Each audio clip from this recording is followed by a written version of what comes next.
Because in my past 13 years of learning Chinese, I had used standardized textbooks done by Fei where they standardize language in China, which basically means that, because of these bodies that govern language and standardize them, they can present the language to me in a presentable, standardized, structured manner, which makes it easier for me to understand. Under their side, they're forcing us the burden to prove that when we want to talk to a certain group of people, we have to talk to them in colloquial language, which doesn't make sense, because even a white guy coming to the Philippines, they don't have to learn sword speak or say Becky one to communicate with people like Alistair or Gary.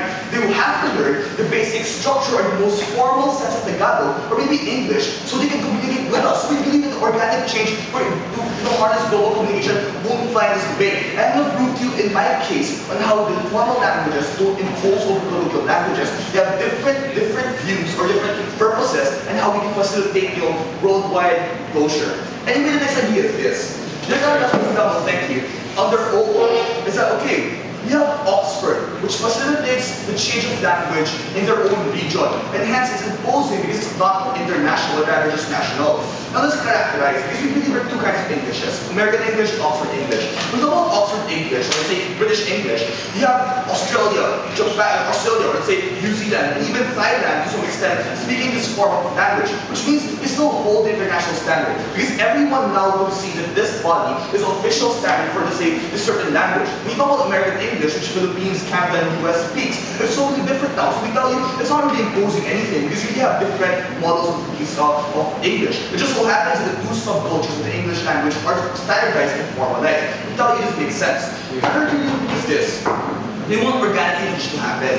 And we discuss the idea of countercultures and cultures in this context. Let's analyze this, because at first, you're assuming that we're not supporting countercultures. In fact, we do support countercultures. Coming from OG already, they're telling us, okay, the reason why our lingua franca expands, because you have certain terms of vernacular colloquial languages, which goes into this, to mainstream use once you have enough usage. For example, in Merriam-Webster's dictionary, the standard comes out, say, 100,000 times in different projects around the world, that becomes formalized. These are just certain standards to prove to you that it becomes mainstream and how we use it. Now let's analyze why we're not going to harm the regs. Because countercultures, by definition, are countercultures, meaning they want to counter mainstream cultures. For example, the reason why Becky One exists is that all the homosexuals out there want to group together and create a language which is exclusionary in principle, meaning they don't want the mainstream culture to know what they're talking about. They want a language which is foster their own identity, which you can only speak in. It's an exclusionary language in principle. But we tell you, once these exclusionary terms, such as Gary or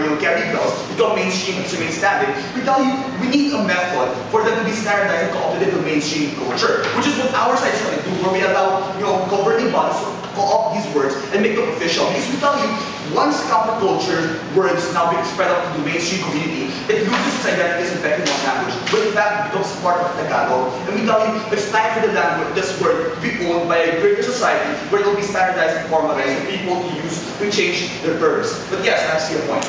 Becky One developed even before these national bodies recognized these things. So why is there a necessity for us to impose Here. We tell you, words such as SMS or text did not exist 50 years ago when Webster tried to make his first dictionary. We tell you, these terms come out from technological development, and these words come out from change of culture, and eventually they become so mainstream that you have no choice but to add them. That's why I don't understand your point. The example is this: when you see Gary, at one point it's not really standardized, but when you have critical mass big enough for you to consider it mainstream, that's when we add it to our culture, and it becomes formal in that sense. We tell you, not really harming anyone, and that's why it's funny.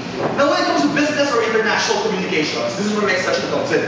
Because we don't frame to you this argument on how, number one, it does not really impose colloquial terms. Number two, we need a system for people and foreigners to learn effective language communication.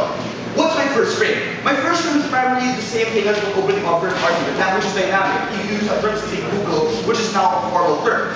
So I don't have to really explain it. The second frame is this. Standardized language is essential for communication around the world. They're telling us, okay, people learn Mandarin to gain a competitive edge in China or in, say, Taiwan. We tell you the same thing happens when Koreans come over to the Philippines and learn English. Now we tell you the Koreans want to learn English. They don't want to learn, say, thug or bro or what up. These words are colloquial. But the words or terms they want to learn are formal languages which enable them to communicate properly through business. So really, when you talk about business terms, you don't use the newly organically changed language. In fact, when you talk about business, you use formal words which mainstream already accepts. And that's a problem that they're trying to do. They're telling us, okay, we want the local language to be the primary source of communication. Well, in fact, a formal language is so different. It does not impose its value over colloquial languages. Because formal languages give you an open window to how you communicate. Third idea is this. There's a difference between vernacular and lingua franca. When we talk about lingua franca language, your standardized languages, which people assume to be the truest form of language. Not only truest, but standardized language. Where if you can speak the lingua franca, every single person who knows that language to some extent will understand you. Versus the vernacular, the colloquial languages, which people believe only exist in subcultures. And these foster identities already, which is what they're trying to argue in cultures.